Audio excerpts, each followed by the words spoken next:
Welcome to another Wolfpack story. Hello, and thanks for stopping by again.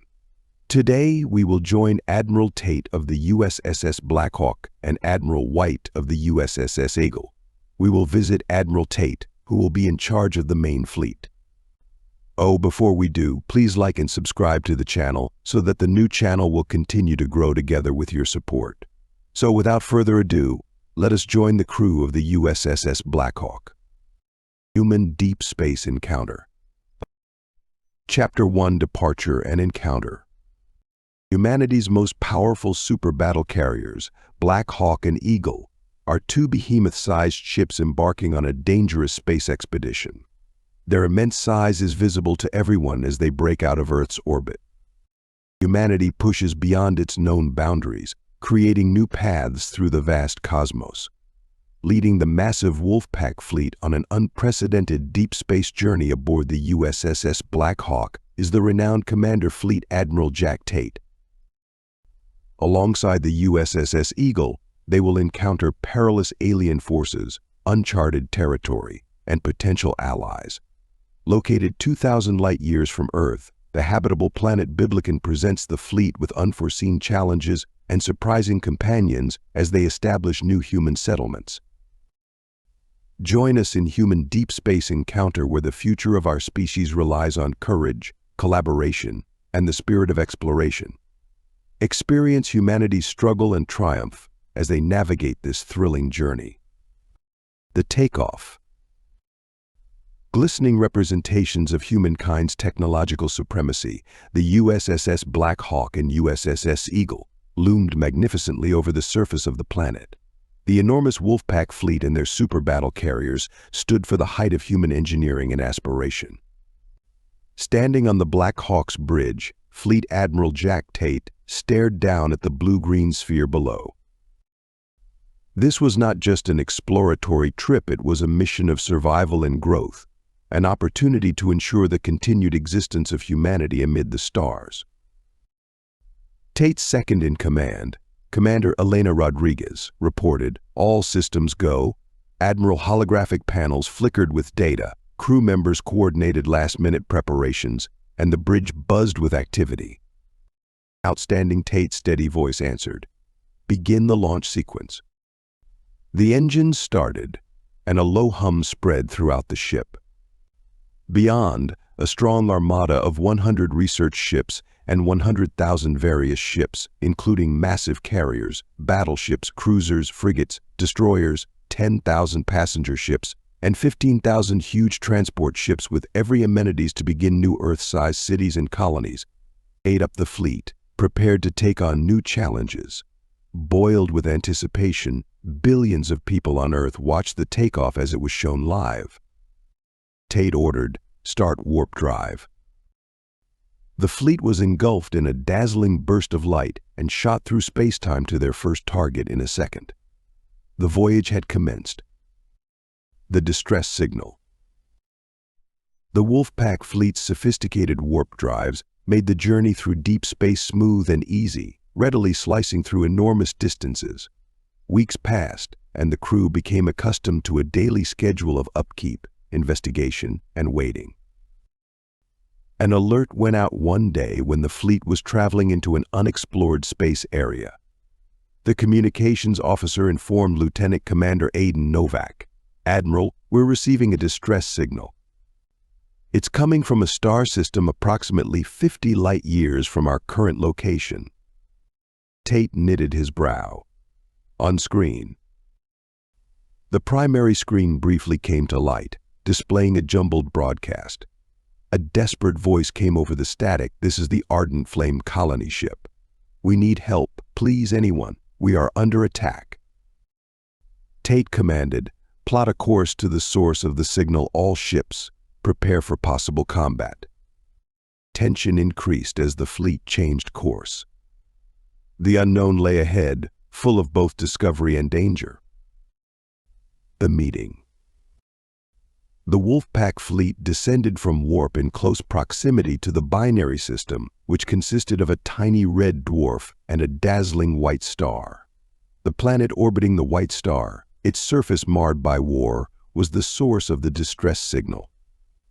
As the fleet drew near, they noticed several alien ships attacking a human colony ship. Enemy vessels have been identified, Lieutenant Hiroshi Sato, the tactical officer, stated. They are of an unknown species and have highly advanced weaponry. Tate gave the order, engage the enemy, protect that colony ship at all costs. Beside them came an escort of warships as the USSS Black Hawk and USSS Eagle charged ahead. The combat began, filling the space with the light of missiles and energy beams. The Wolfpack Fleet had a considerable advantage because of its superior numbers and excellent technology, even if the alien ships were quick and nimble and had powerful weaponry. The conflict.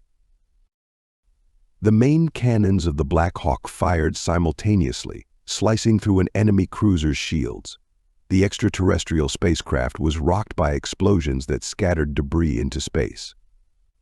The USSS Eagle launched surprise strikes that confused the enemy by suddenly appearing and disappearing while using its newly enhanced cloaking and super warp drive.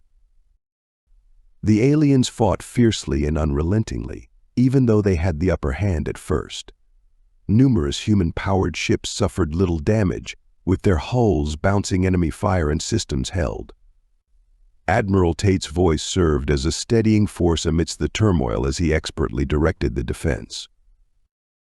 He commanded, "Focus fire on their command ship. If we take it out, the rest will fall." The alien command ship trembled beneath the attack as the fleet focused their weapons. Its shields gave way, and the Black Hawk's last salvo of gunfire reduced it to a flaming wreck. With no leader and little hope left, the remaining alien boats withdrew back into space. Repercussions. Though it cost them, the war was won. A number of warships sustained minor damage, and the colony ship Ardent Flame was hardly operable. Admiral Tate looked around, his expression joyful with determination and relief. Damage report he asked to obtain. Captain Rodriguez delivered the great news. 2 ships were minorly damaged, and we lost no ships. No deaths, and 30 were hospitalized. Tate nodded. Tate reminisced about the event as the fleet began their work. This was just the beginning of the aliens seeking to oust the humans. The humans were incredibly powerful. Their strength had been demonstrated, and the humans' overpowering force would be ready for any obstacles, regardless of size, telling his fleet, "Well done." "We'll continue the mission," he said. "This experience has just made us more prepared, determined. We'll venture forward, grow and endure, towards Biblican now." The crew gave a hearty shout in return, their spirits unfazed. With their next stage of the journey planned, the Wolfpack Fleet gathered. The unknown awaited, bringing with it the possibility of fresh discoveries and difficulties. The journey was far from over. Chapter 2, First Contact. Recovery and Repair. After the battle, the Wolfpack Fleet needed repairs. The crew worked tirelessly to restore functionality to the damaged ships.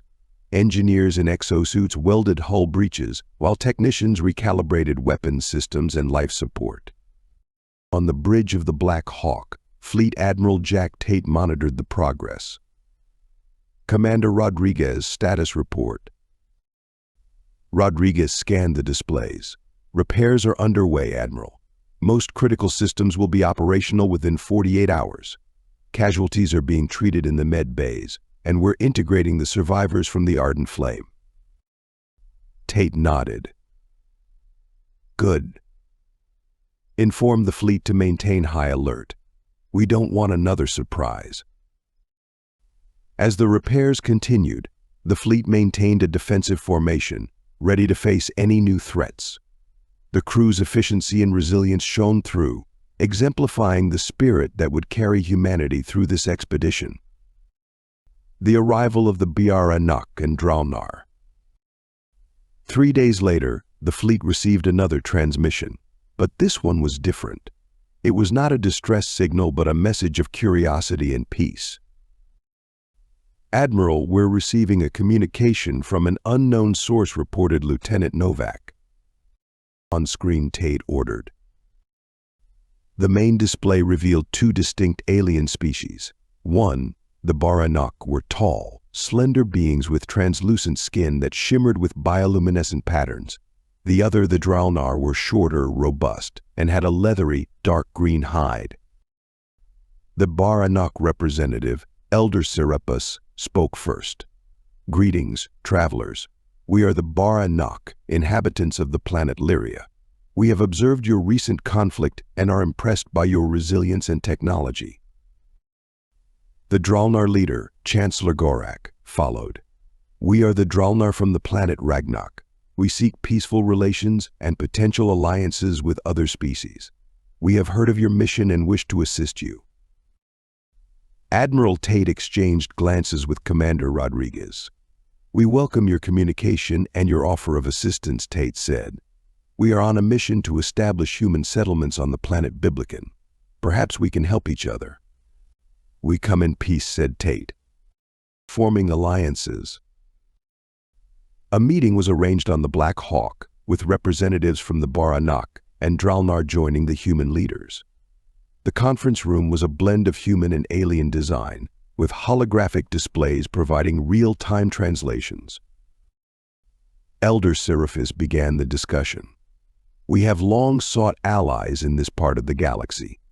The Baranok are skilled in advanced biotechnology and energy manipulation. We can offer our knowledge to aid your settlements. Chancellor Gorak added, the Dralnar excel in metallurgy and construction. We have the resources and expertise to build formidable structures on Biblican. Admiral Tate leaned forward. We appreciate your offers. In return, we can share our advancements in space travel, defense technologies, and medical science. Together, we can create a prosperous and secure future on Biblican. The conversation turned to logistics and strategy. Holographic maps of Biblican were displayed, showing potential settlement sites. The Baranok suggested locations rich in natural resources, while the Dralnar proposed areas suitable for building strong foundations.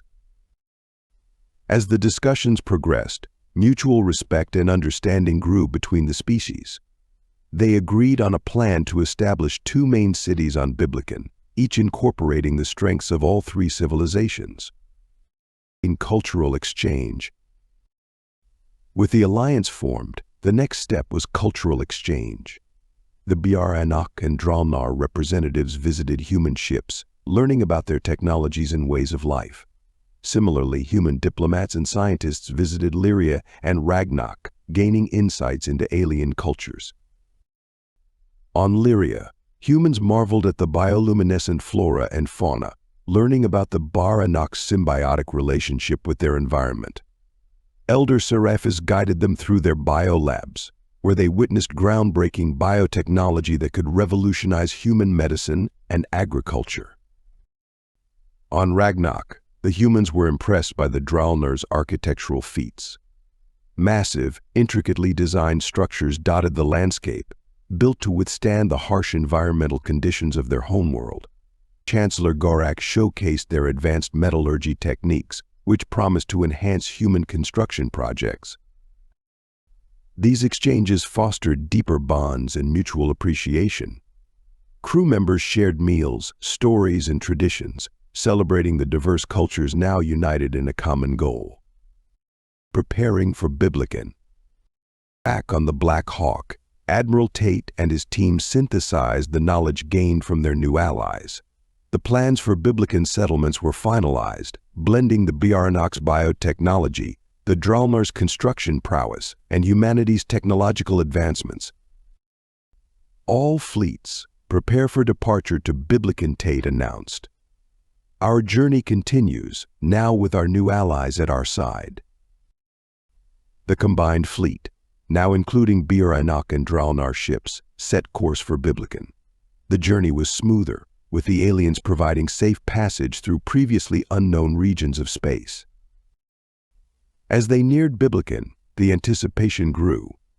The planet loomed ahead, a beacon of hope and opportunity.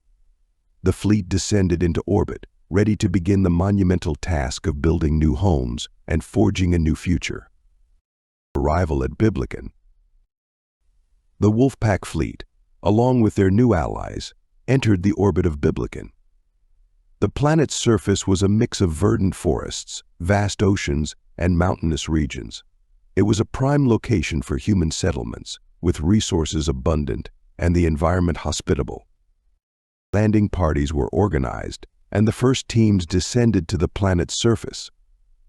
The Anak and Dralnar joined the humans, their expertise vital for the initial stages of settlement. Admiral Tate stood on the bridge of the Black Hawk, watching as shuttles ferried personnel and equipment to the surface. "This is it," he said to Rodriguez. "A new beginning for humanity, with allies by our side." Establishing the settlements. On the ground, the combined efforts of humans, Anak, and Dralnar led to rapid progress. The first city, New Haven, was established in a lush valley, its buildings a blend of human and alien architecture. The Anak's biotechnology enhanced the local agriculture, while the Dralnar's construction techniques ensured the buildings were both resilient and beautiful. The second city, Unity, was built near a vast ocean, its structures designed to harness the planet's natural energy. The Anak created bioluminescent gardens that provided both food and light, while the Dralnar constructed advanced defensive walls and fortifications. Admiral Tate and the Allied leaders oversaw the progress, their vision of a prosperous, cooperative future coming to life. The groundwork for cooperation. With the cities established, the focus shifted to governance and cooperation. A council was formed, comprising representatives from humanity, the Anak, and the Dralnar. This council would oversee the development of Biblican, ensuring that all species had a voice in its future. Elder Seraphis, Chancellor Gorak, and Admiral Tate led the first council meeting. They discussed trade agreements, cultural exchanges, and joint scientific ventures. The atmosphere was one of optimism and unity, with a shared commitment to building a thriving interstellar community. A new era. As the chapter concluded, the settlements on Biblican thrived. The combined strengths of the three civilizations led to unprecedented advancements in technology, medicine, and culture. The people of New Haven and Unity lived in harmony, their cities a testament to the power of cooperation and mutual respect. Admiral Tate addressed the council and the settlers in a broadcast. "Today we stand on the threshold of a new era. Together we have overcome challenges and built a foundation for a prosperous future. Let us continue to work together, to explore, to learn, and to thrive. This is only the beginning." The settlers cheered, their spirits high. The journey to Biblican had been arduous, but it had forged bonds that would endure for generations. As the Wolfpack Fleet prepared for its next mission, the settlers looked forward to a future filled with hope, promise, and endless possibilities. The story of human deep space encounter continued, with new adventures and challenges awaiting the intrepid explorers and their allies. The stars beckoned, and humanity, united with their new friends, was ready to answer the call. Chapter 3: Fresh Partners. Constructing new cities. The bases of Unity and New Haven had already been laid by the combined labor of Dralnar, Anak, and humanity. The emphasis now switched to growing these cities into prosperous metropolises. The Dralnar's mastery of building ensured sturdy and elegant structures, while the Anak's biotechnology improved agriculture and sustainability. Tucked down in a verdant valley, New Haven expanded quickly. Rising from the earth were residences, research centers, and public areas, each with a design that reflected the many cultures of the people who built it. Unity, which is next to a large body of water, developed into a center for marine research and energy generation, and its structures blended in perfectly with the landscape. From the Black Hawk, Fleet Admiral Jack Tate kept an eye on developments. "We've come a long way, Commander Rodriguez," stated the commander. These cities are a testament to what we can achieve when we work together. Rodriguez gave a nod. Indeed, Admiral. The collaboration between our species is something truly remarkable. The finding. As the cities grew, exploring teams delved farther into the unknown regions of Biblican. A significant finding was made one day by an expedition under the direction of renowned xenobiologist Dr. Elena Vasquez. Partially buried in the ground, they discovered a gigantic, old edifice hidden amid impenetrable woodland. Over the airwaves, Vasquez's voice crackled. "Admiral, you need to see this. We've found something extraordinary." Tate flew to the location with a group of engineers and scientists. The building was unlike anything they had ever seen. It was composed of a material that appeared to be immune to their instruments and was covered in alien symbols. Dr. Vasquez came up to Tate. "This is an ancient artifact, Admiral. It could hold untold knowledge and power. We need to be cautious but thorough in our investigation." Tate concurred. "Set up a secure perimeter and begin detailed scans. We need to understand what we're dealing with." Exposing the relic. Working non-stop, the exploring crew found more of the relic and figured out its symbols. They made great progress with the Dralnar's knowledge of metallurgy and the Biranok's sophisticated energy manipulation techniques. One day the item came to life as they touched a number of symbols on it. Star maps and intricate schematics were displayed on a holographic interface that materialized.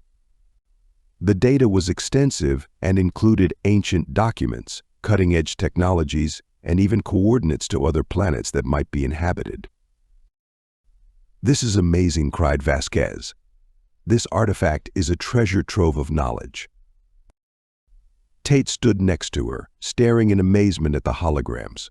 "This could change everything. But we must be careful. The power this artifact holds could be dangerous in the wrong hands." The predicament. The chiefs of the fleet and their allies had heated talks once the relic was discovered. How were they to apply the information it held? Is it a possible threat or a source of significant advancement? The Biranok elder Seraphiz used caution. "The knowledge here is powerful, but it could easily be misused. We must ensure it is used for the benefit of all, not for domination or destruction." Gorak, the Dralnar Chancellor, concurred. "We must establish strict protocols for accessing and utilizing this information. Our alliance must remain strong and focused on mutual benefit." Admiral Tate paid close attention. "We have a responsibility to use this knowledge wisely. I propose we form a joint committee, comprising representatives from all our species, to oversee the study and application of this artifact's information." The committee was established once the proposal was approved. They got to work right away, giving top priority to technologies that would help in both building and defending the new communities on Biblican. Using the strength. The fleet started using the knowledge from the artifact into its operations with the committee's direction. The development of new energy sources greatly improved the city's electrical grids.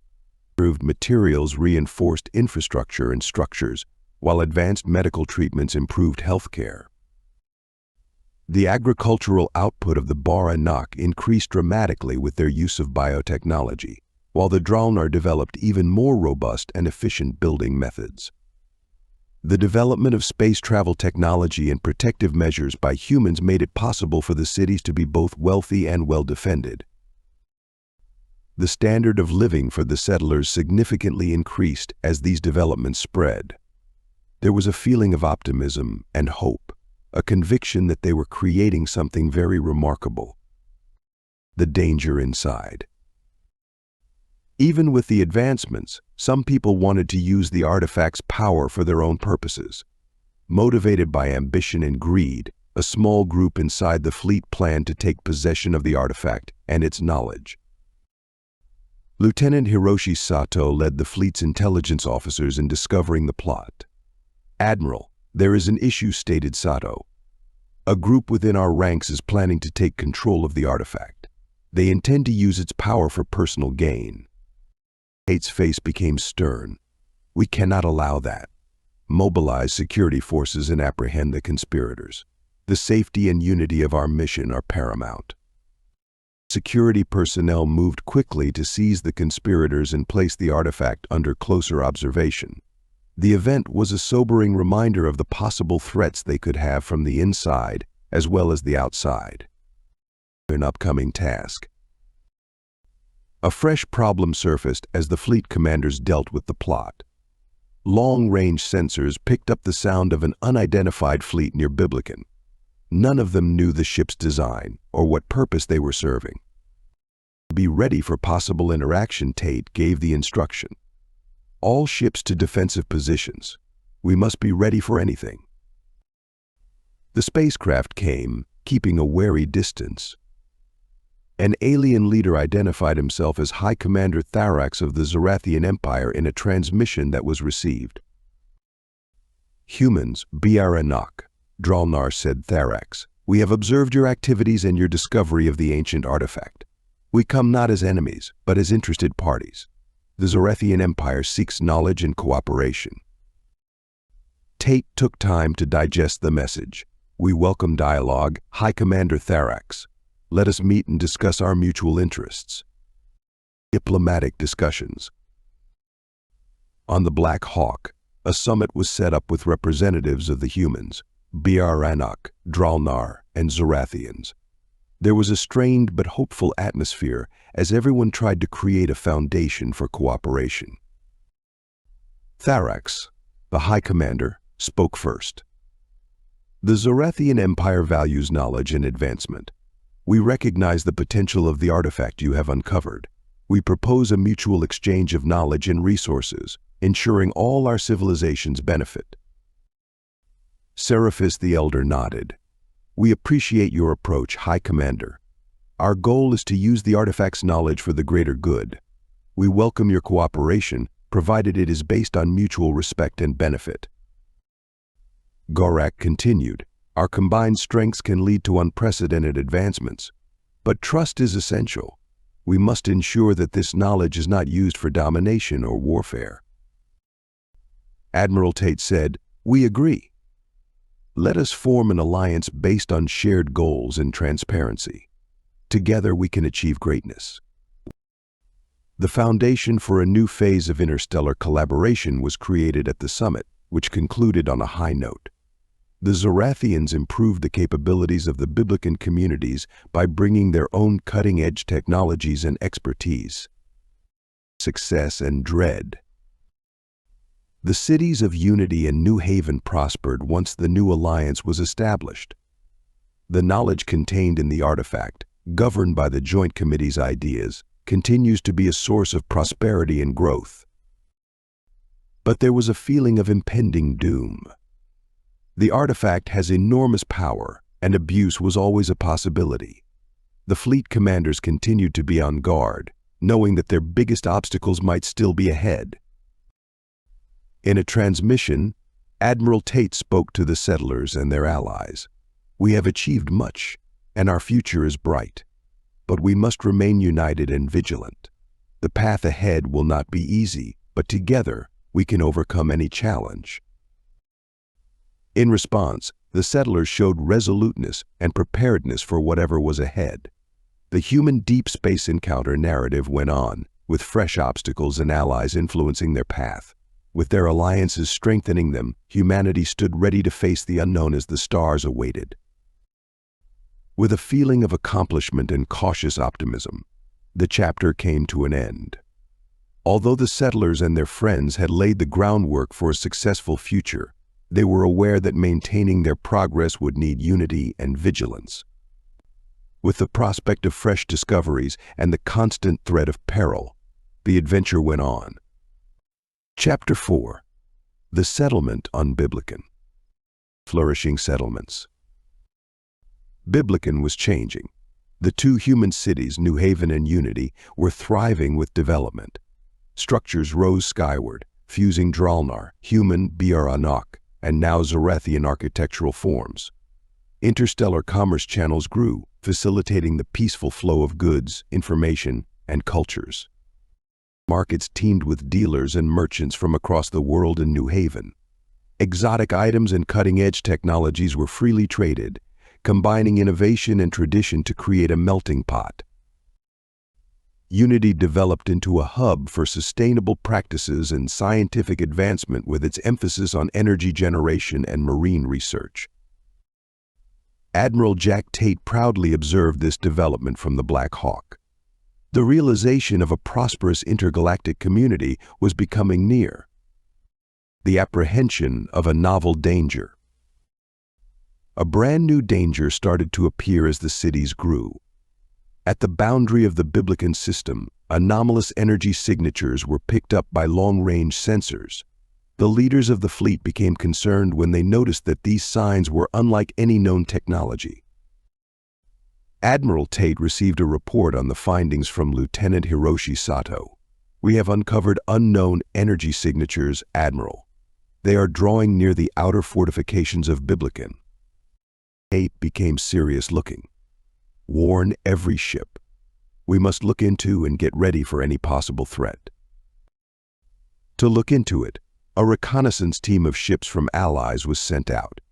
What they discovered was concerning a fleet of unidentified provenance, outfitted with cutting-edge weapons and concealed by energy fields that evaded detection techniques. Commander Elena Rodriguez claimed that they're formidable. "We need to prepare for the worst." Mustering the allies. The leaders of the fleet called an emergency meeting after identifying the threat.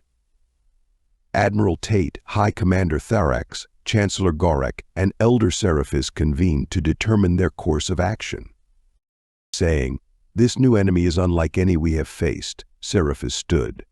"Their technology is advanced and their intentions are unknown." "We have to assume they are hostile," Gorek continued. "We need to prepare our people and strengthen our defenses." Tharax gave a nod. "The Navy of Zorath will support you. When we band together, we can create a strong defense." Admiral Tate delivered a resolute speech. "Here, we have constructed something amazing, and we will stand by it. Let's get Biblican ready for the upcoming battle by organizing our soldiers." The Navy immediately moved into action after orders were sent out. The knowledge gained from the ancient artifact was applied to improve defensive buildings. Around New Haven and Unity, automated defense systems, reinforced barriers, and advanced energy shields were placed. Getting ready for war. The next few days were tense and spent getting ready. People were taught in emergency procedures, and the cities were reinforced. The United Fleet practiced drills and simulations to improve tactics and strategy. Holographic monitors aboard the Black Hawk's command center displayed the enemy fleet approaching. The Allied troops put out great effort to comprehend their technologies and create defenses. A breakthrough was reached by Dr. Elena Vasquez, who had been examining the relic.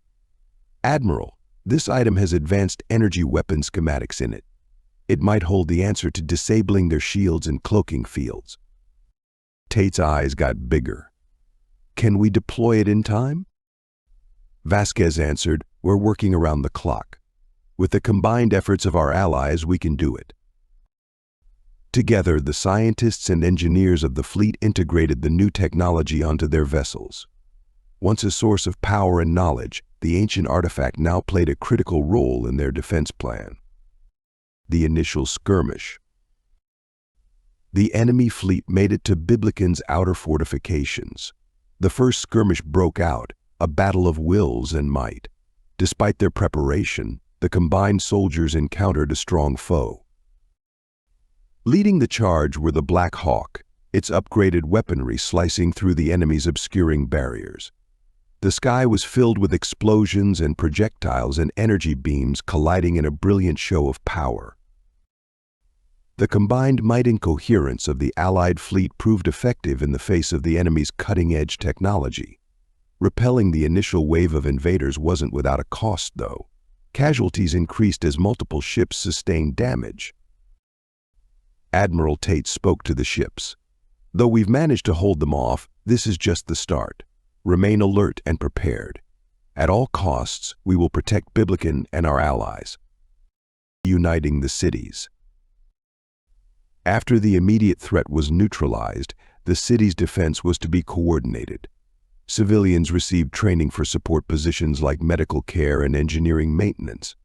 There was an obvious sense of cooperation and tenacity. Advanced biotechnology was used by elder Seraphis and Baranach biologists in New Haven to build rapid response medical teams that could treat war injuries. Chancellor Garak and Dralnar engineers strengthened vital infrastructure in unity so that the cities would be able to withstand protracted attacks. The defenses of the cities were strengthened by the Zorathians' proficiency in energy manipulation. Coordinating the Zorathian fleet, which was prepared for instant deployment, was High Commander Tharax. The primary attack. The friendly forces readied themselves for the main assault while the enemy fleet reconfigured. The defenders were united by their commitment to defend their new home, despite the difficult circumstances. The enemy's ships appeared from several directions as part of a well-coordinated onslaught. Explosions and energy beams erupted all around Biblican. The technology of the artifact helped the Allied fleet to meet them head-on. Leading the defense were the Black Hawk and Eagle, whose weaponry coordinated with the energy fields of the Baranach and the strengthened hulls of the Dralnar. With their agility and power, the Zorathian ships disrupted the enemy's formations by striking important targets. Automated turrets and anti-air defenses on the ground shot non-stop, preventing any enemy ship from entering the cities. The civilians sought cover, resolute in their faith in the fleet's protection. The moment of truth. Hours passed as both sides pushed the boundaries of their conflict. The energy weapon of the artifact, when used from the Black Hawk, proved to be a crucial instrument. It breached the enemy's defenses, allowing devastating attacks to target their ships. Admiral Tate, commanding the conflict from the Black Hawk, recognized a chance. "Keep your sights fixed on their command ship. We can interfere with their coordination if we remove it." Converging on the enemy command ship was the Ally fleet. The ship's shields broke under a focused onslaught of fire, and the Black Hawk's energy weapon delivered a final, devastating blow that turned it to ruins. Now disoriented and without a captain, the opposing fleet started to withdraw. By using their superiority, the Allied soldiers forced the assailants out of Biblican. Triumph and watchfulness. Although the fight was won, a great price was paid. The battle left its marks on the cities, wrecked ships, and dead people, but the defenders had shown their resolve and might. Admiral Tate spoke to the colonists and the Navy. "We have protected our house and our allies today. We have demonstrated that a united front and unwavering resolve can defeat any foe. However, we need to continue being watchful. We must defend the delicate peace for which we have struggled." Unfazed, the cities of Unity and New Haven started to rebuild. Once a mysterious relic, the artifact has come to represent their tenacity and fortitude. Forged in the crucible of conflict, the bond between humans, Baranach, Dralnar, and Zorathians grew stronger. The fleet was cautiously optimistic as it braced itself for what was ahead. The inhabitants of Biblican were prepared to face the many mysteries and perils that the skies yet held. The human deep space encounter voyage carried on, bringing with it fresh experiences and difficulties. Chapter 4 ends. Chapter 5, the final battle and beyond. Preparing for the ultimate confrontation. What had happened recently had been a warm-up to what was about to happen, a big, decisive fight that would decide the fate of Biblican and its people. Admiral Jack Tate and his allies were aware that the opposing fleet was reorganizing for a major attack, even though it had already been repulsed. The command center was a flurry of activity on the Black Hawk. scientists and engineers put in endless hours to optimize the fleet's systems using the cutting-edge technology that were derived from the ancient item. Admiral Tate spoke to the leaders of his allies and senior officers. "This is the last one. The adversary is getting ready for a major assault. We must band together and make use of all the resources at our disposal. It determines both Biblicans and our destiny." High Commander Thalix of the Zorethians, Chancellor Garak of the Dralnar, and Elder Seraphis of the Baranok all vowed their complete support. Although their combined troops constituted a strong defense, the risks were greater than they had ever been. Quiet before the storm. The cities of Unity and New Haven prepared for the fight in the days before it began. Volunteers helped prepare medical facilities and reinforce defenses as civilians were evacuated to safe subterranean bunkers. Dr. Elena Vasquez and her group persisted in examining the relic in an effort to uncover any other benefits. "Every piece of knowledge we gain from this artifact could be the edge we need," she stated. To make sure that every ship and crew member was prepared for the approaching attack, the fleet carried out last-minute drills. Speeches and broadcasts highlighting the tenacity and togetherness of their diverse alliance helped to boost morale. The opponent advances. The day came. The enemy fleet was approaching, a large armada ready to strike, according to long-range sensors. With their ships establishing protective lines around Biblican, the Allied forces took up position. Admiral Tate stood with a stern gaze on the Black Hawk's bridge. "Every ship, get ready for combat. Activate defense grids and engage cloaking fields. Here we maintain the line." The size of the approaching battle was evident as the enemy fleet came into sight. Their fleet was numerous and well-armed, demonstrating their desire to subjugate Biblican. The combat starts. As the two fleets engaged in combat, the emptiness of space exploded in a symphony of destruction. The battleground was crisscrossed by energy beams, missiles, and projectiles, producing a devastating light show. With their superior warp and cloaking skills, the Black Hawk and Eagle skittered through enemy lines, dealing deadly hits to important targets. The Dralnar's strengthened hulls and the Baranok's energy fields offered vital support, while the Zorethians' nimble ships harassed the enemy from every direction. The enemy fleet's cooperation and sheer size, in spite of the attack's ferocity, forced the Allies to their limits. Strategically placed, the energy weapon of the artifact broke through the enemy's defenses, but the war was far from over. A shifting point. The need for a swift response became evident as the conflict continued. The cornerstone of their coordination was the audacious plan that Admiral Tate and his senior officers came up with to attack the opposing command ship directly. Tate gave the order, "All ships, focus fire on the enemy command vessel. We break their leadership, and their fleet will fall into disarray." The strategy was expertly carried out by the Allied forces. With the weapon of the artifact burning a trail through the enemy's fortifications, the Black Hawk led the charge. The once dominant and shielded command ship started to give way under the constant onslaught. The fall of the command ship. The friendly fleet focused its firepower on the enemy command ship in a last-ditch effort. The vessel's defenses were overpowered by the combined power of human, Baranok, Dralnar, and Zorethian technology. The command ship burst apart with a dazzling brightness as explosions shook through its hull. The enemy fleet was rocked by the destruction of their command ship. Their formations disintegrated, lost in thought and direction. The advantage was taken by the Allied forces, who intensified their onslaught and forced the Germans to retreat completely, winning at a price. The fight was won, but it cost a great deal. There were wrecked ships and a significant loss of life and resources, but in the middle of the chaos and tragedy, there was also a strong sense of victory. In a broadcast, Admiral Tate spoke to the sailors and the people of Biblican. We defeated a strong opponent and won the battle.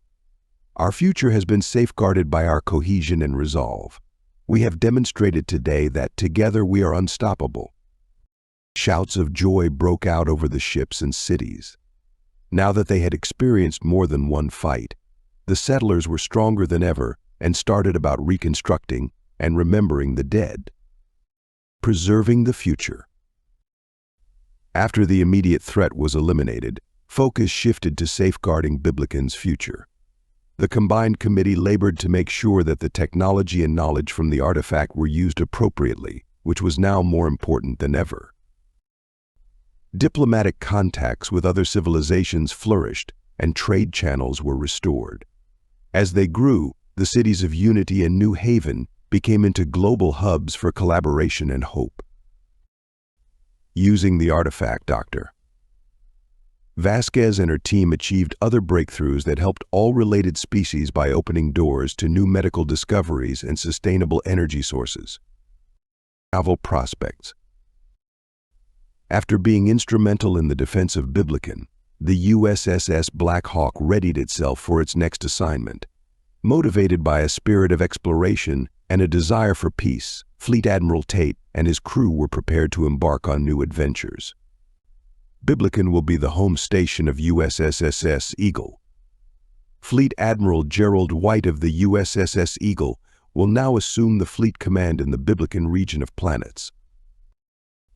Admiral White will continue the relationship between the humans and allies friends. Admiral Tate spoke to his crew as the Black Hawk took off. "We are still committed to promoting peace and exploration. We're going to look for new alliances, learn new things, and make sure that the sacrifices made today open the door to a better tomorrow." The human deep space encounter narrative came to a successful conclusion and raised the possibility of more adventures. Together with their allies, the residents of Biblican had established their position within the galactic community. There were still many mysteries and difficulties in the sky, but mankind was prepared to tackle them if it had bravery and solidarity. The crew of the Black Hawk and ships prepared to set sail into the unknown, their history of collaboration and resiliency serving as a guide. The journey went on, with the vastness of space holding countless opportunities. Tate's second-in-command, Rear Admiral Elena Rodriguez, reported, "All systems go, Admiral." "Tate, take us into warp." The Black Hawk and its fleet disappeared into the night. "We hope to see you on future missions with the USSS Black Hawk and the renowned Commander Fleet Admiral Jack Tate." Fade out.